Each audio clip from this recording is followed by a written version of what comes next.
Yerim kechidagi qo'ng'iroq ovozi.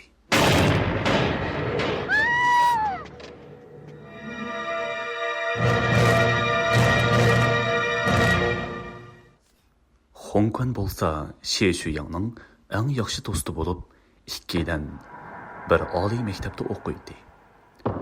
Uyimi yaqin bo'lib, shunglashqa doim birga yuradi. Bugun haftaning 6-si bo'lib, kech soat 9dan oshganda Xongquan kelishib qo'ygani bo'yicha Xie Shuyangning uyiga keldi. Hey, Shuyang, qandoq nima deymasan, ey? Cho'pchong bir odam turib, yolg'iz uxlashdimi qo'rqamdi deyman. Ay, tassimi bir. Xongquan, qani kirgan. Sana deydigan bir gap bor. Xie Shuyang toza normal bo'lmagan holda sirtqa bir qarab etgandan keyin tezlik bilan eshikni yopdi.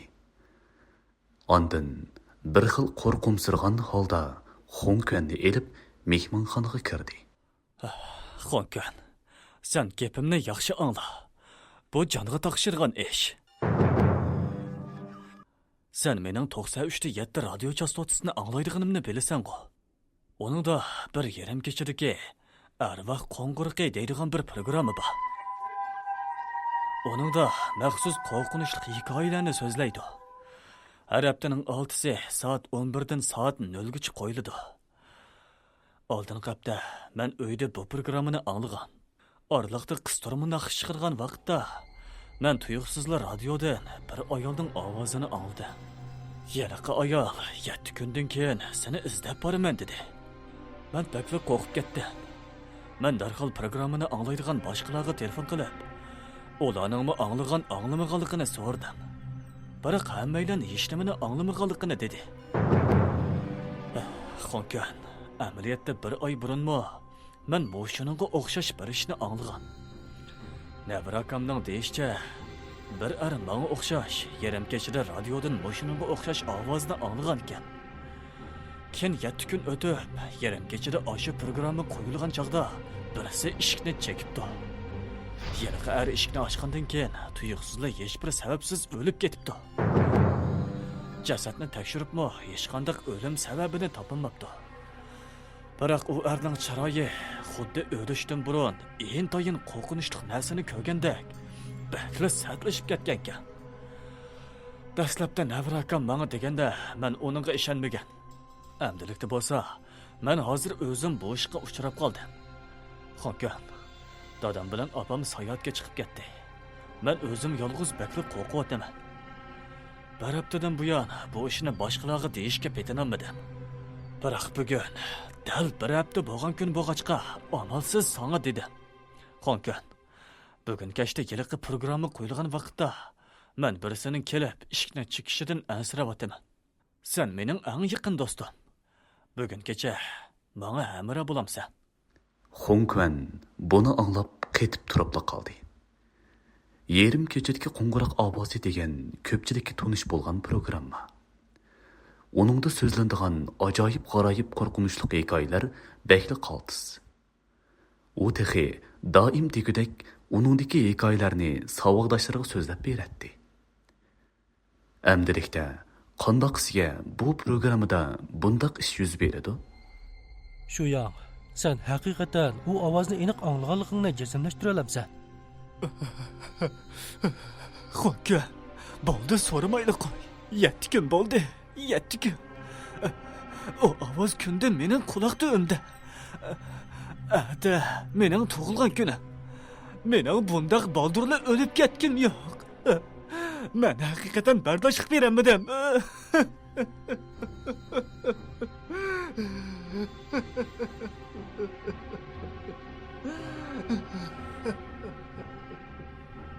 Xongquan ortiq gap qilmadi. U Shuyangning azaldan yolg'on gap qilmaydiganligini biladi. Vaqt asta o'tmoqda edi. Soat 11 bo'lgan chaqda ikkalan radioni ochdi. Radio chastotasini to'g'riladi.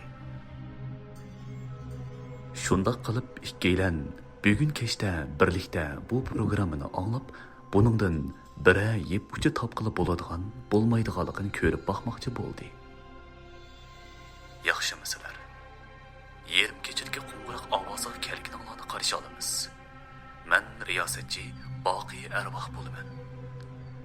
Hozir men sizlarga Yomg'irga ko'ni qo'ra degan hikoyani so'zlab beraman. Programma boshlandi. Ikkilan ko'zlarini yo'g'on ochgan holda zan selib, bu qora radioga tikilib qarayotdi. Vaqt asta o'tayotdi. 11dan 15, 11dan 30, 11dan 40. Bir hikoya, ikki hikoya, 3 hikoya. Hamma hikoyalar to'liq tugadi. Endi faqat 3 minutga yetmagan vaqt ichida programma oyoqlashadi. Shu yang, mana qarag'ina. Amaliyotda hech qanday ish yo'q-ku, ha? Hech qanday g'alati ovozmi yo'q. Qarag'ina mana. Riyosatchimi programma og'ilishadigan gaplarni qilyapti. Rahmat sizlarga. Bugungi programmamiz bu yerda oxirlashdi. Yoqtirib anglag'iningizga rahmat. Endi oxirda sizlarning huzuringizga muhabbatli kuylarni sovg'a qilamiz. Xayrli kech.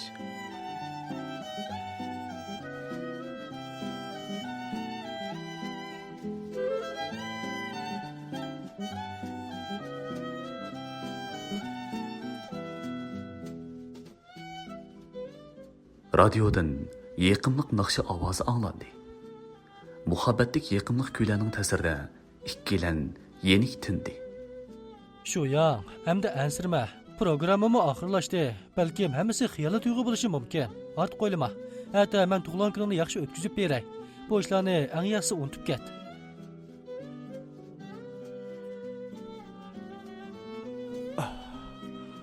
Rahmat sana Xonkon. Sen boğaçqa ko'nglim xeyli orom tepib qoldi. Amaliyotda menmi izchil o'zimni xato anglab oldim ekan deb o'ylagan. Menmi endi u ishni unutib ketishga terishiman.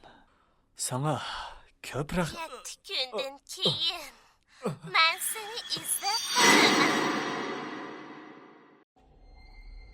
Voy anam-ey. Iliq ovoz yana anglandi. Qapqara radioning ichidan u ovoz og'ir anglandi. Dalla mush chaqda sirtdan ishning chekilgan ovozini anglandi. Shu yang allaqachon mehmonxonaning bir bulunga tugilib kirib ketgan edi. Shu yang, bo'ldi qo'rqma.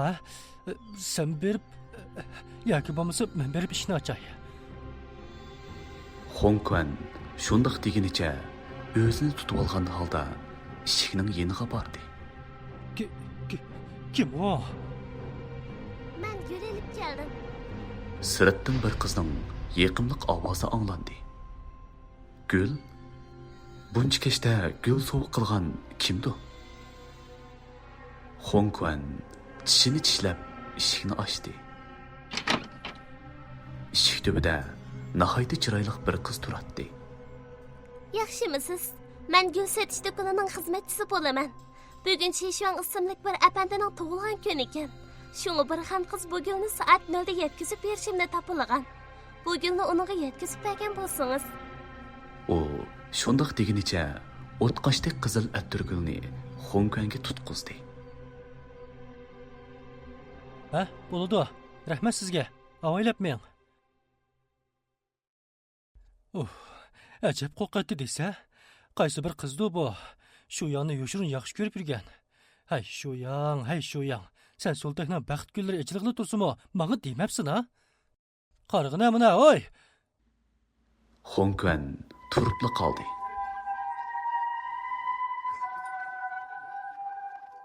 Kulib kelgan qiz menga bugunni shu yongga berib qo'ying dedim ha? U mening shu yang emaskimni qandoq bildi? Shu yang! Hey, shu yang! Xonkon oldirash mehmonxonaga kirdi.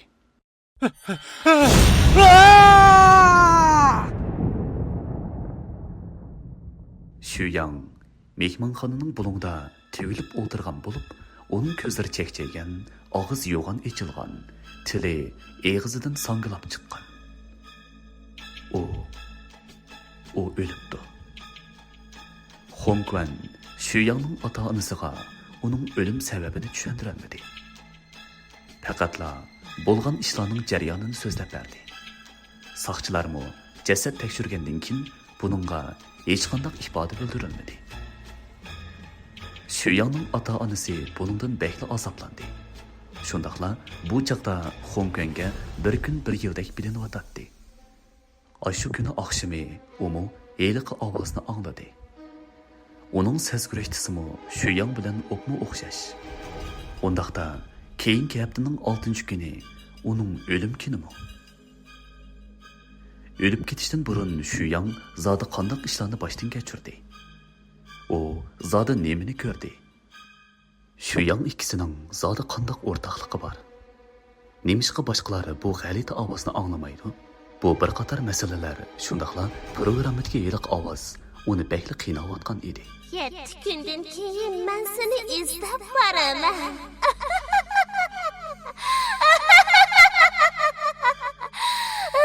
7 kundan keyin men seni yana izlab boraman.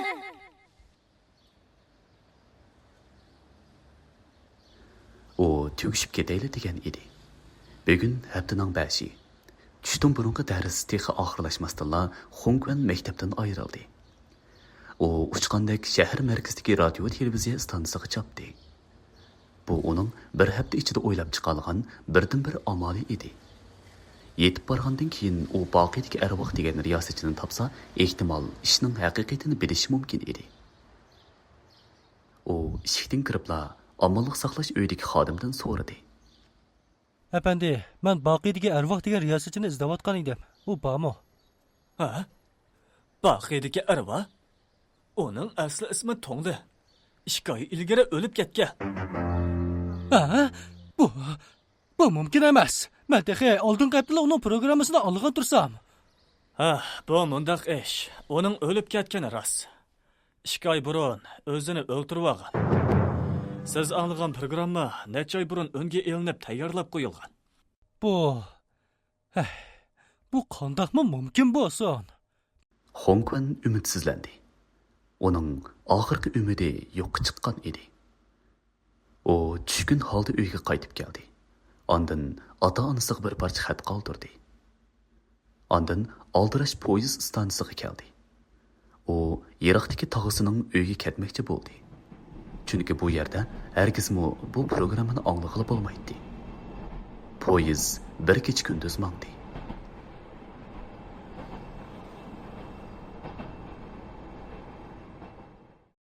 Tog'asining uyiga kelganda bo'lsa, allaqachon kech soat 8dan oshgan edi. U yuzini yuyib, tomoq yeb bo'lgandan keyin karavotga yetib televizor ko'rdi. U alvastining hargizmi bu yerga kelinmaydiganligiga ishonatdi. Asta-asta uyquga ketdi. Xongquan, ko'zingni ochqin. Nima gap qila tag'a? Aras, Xongquan, sana deyishni unutib qoptiman. Bugun tushdan keyin birisi sana bir parcha xat ep ketdigan. Ko'rib baqqan. Nima? Mening xatim? Bu qandaqmi mumkin bo'lsin? Men bu yerga kechda kelgan tursam, qandaqsiga tushdi menga xat keladi. Xongquan shundoq degunicha o'rnidan turib ketdi. Buni menmi bilmayman. Ish qilib bakla g'alita. O'zing echib ko'rib baqqan. U bir oq rangli konvert bo'lib, konvertning ichida sog'uch rangli qog'oz bor edi. Yaxshimisiz? Men boqiy arvoh bo'laman. Men mavjud emas. Meni izlab kelgan ekansiz. Undaqda men sizga ishning haqiqatini so'zlab beray. Ilgari nurg'un kishilar menga yerim kechidagi qo'ng'iroq ovoz programmasini to'xtatishimdi. Chunki bu programmaning nurg'un kishilarda qo'rqinch va xiyoliy tuyg'u paydo qilib, kutilmagan ishlarning yuz berganligini aytgan. Biroq men foyda manfaat uchun ularning gaplariga quloq solmadim. 2 oy ilgari qizim mening programmamni anglag'anlik sababidan uning nervisidan chatoq chiqib, mashina vaqasida qazo qildi. Shuning bilan men tarqitish bo'limidan bu programmani to'xtatishni talab qildim. Biroq ular foydani deb mening fikrimni rad qildi. Men tugishib ketdim. Shuning bilan 2 oy burun o'zimni o'ldirib oldim.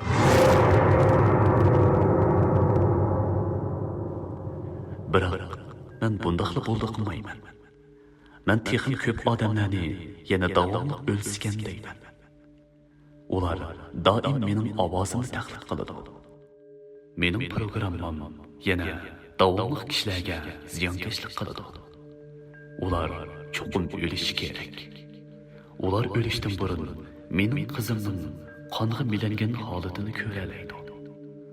Bo'ldi. Endi sizmi berib ishni eching. Xongquan beshini ko'tardi. Ondan u tomdagi soatga qaradi. Soat 0 bo'lgan edi. Holbuki orqadanla umu o'xshash bir ovozni angladi. 7 kundan keyin seni izlab boraman.